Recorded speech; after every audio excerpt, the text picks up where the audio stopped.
Socialiste mandatin e 4. Dhe na besuan më shumë se asnjëherë më parë për një sfidë më të madhe se asnjëherë më parë. Sepse në 4 vjet ne mbollëm ende më shumë besim tek Shqipëria, prandaj mblodhëm ende më shumë besim nga shqiptarët.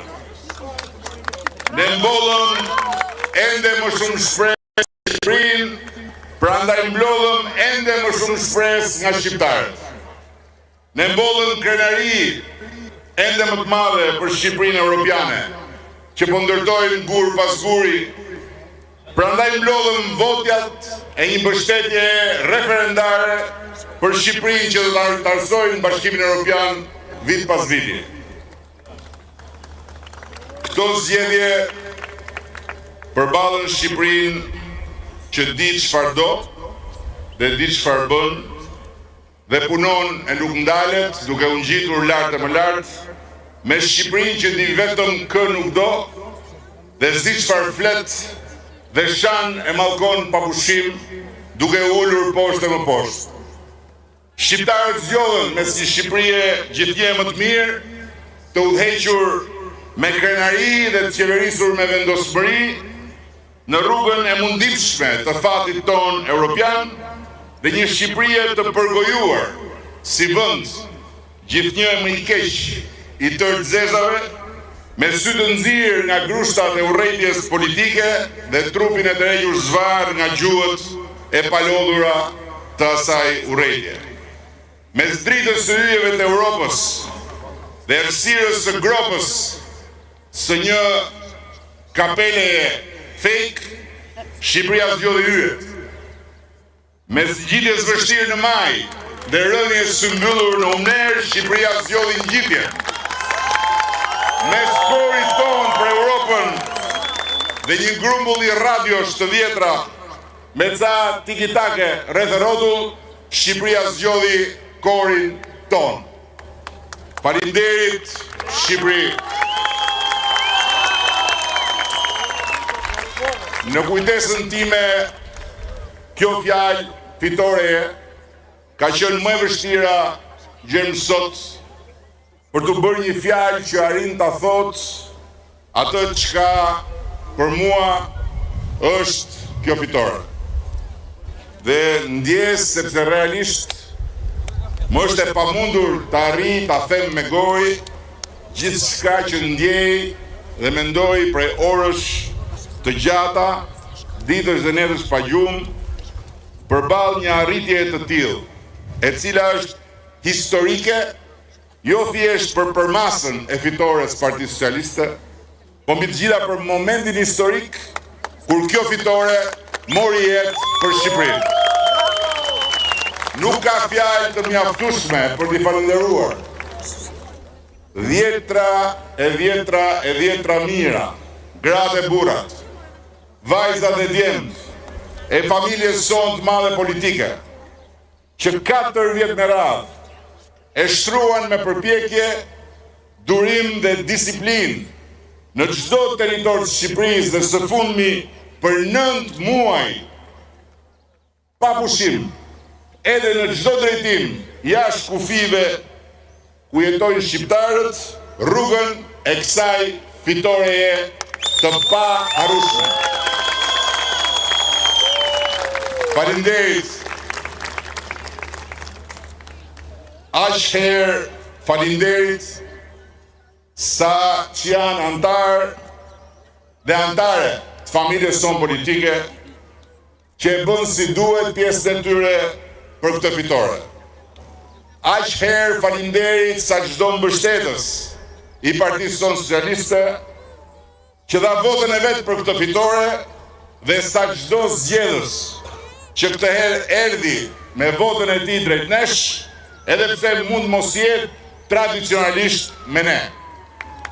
Një falënderim krejt veçantë duhet ta bëj për shqiptarët e Greqisë, Italisë, Europës, Amerikës dhe kudo tjetër ku qoftë edhe një shqiptar i vetëm u regjistrua si zgjedhës. ka qenë një ushtrim i parë historik për nga fakti i herës parë dhe fantastik për nga numri pjesëmarrësve në raport me ato të regjistruarve, një ndër më të lartët në votimet e diasporës që kemi parë në Europë. Shumë faleminderit nga zemra, një përqafim të gjithëve nga sheshi i Gjergj Kastriotit. Edhe pse numërimi vazhdon, është e qartë që shumica jashtë kufive të Shqipërisë mendon njësoj si shumica brenda kufive. Për Shqipërinë që ecën në drejtimin e dur dhe Shqipërinë 2030 në Bashkimin Evropian me ne të gjithë bashku, me mua dhe me Partinë Socialiste. Kjo do të thotë shumë për mua, kjo do të thotë shumë për ne të gjithë. Dhe nuk di se si mund ta them akoma që vërtet s'di se si t'i falenderoj të gjithë sa dhe si duhet.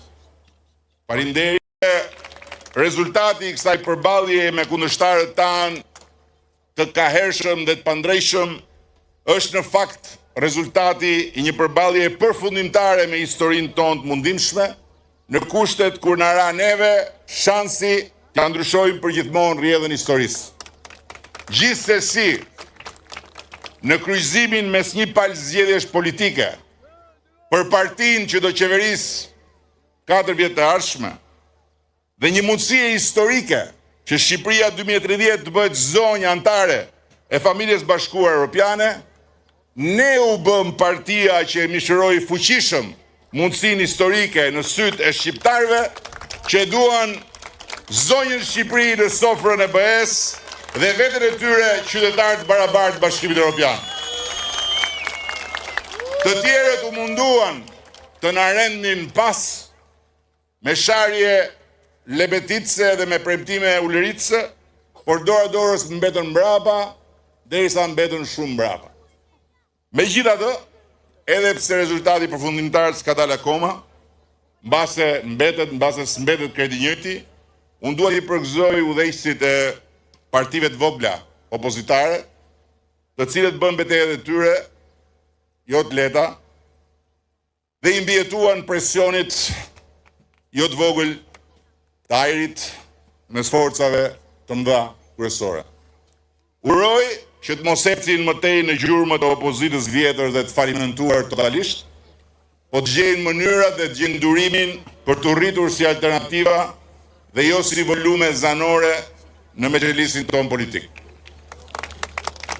Mandati që ne po mbyllim ishte deri tani mandati më i fortë qeverisës së një partie politike. Qysh prej vitit 1992. Ndërsa ky që sapo na kanë dhënë shqiptarët, do të jetë një mandat politikisht po aq i fortë sa ai i atij viti kthese në historinë politike të Shqipërisë pikërisht në 1992.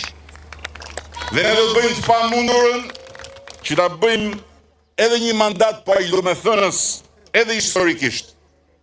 Duke i mbyllur brenda vitit 2027 negociatat për anëtarësimin e Shqipërisë në Bashkimin Evropian dhe duke vendosur karrikën e Shqipërisë në tryezën e madhe të familjes europiane në vitin 2030.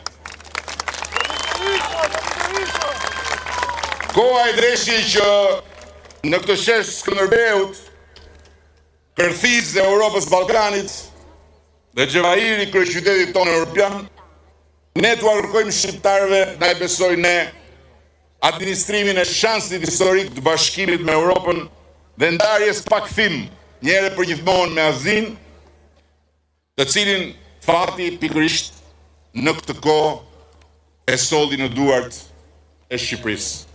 Dhe shqiptarët na plotësuan kërkesën me një mbështetje po aq kuptimplot sa sfida e madhe që na risollin këtë shesh sot, si bartës të mandatit më të rëndësishëm dhe më sfidues të Partisë Socialiste, qyse të paktën unë jam kryet saj, një mandat i fuqishëm sa nuk ka, ama për të fituar një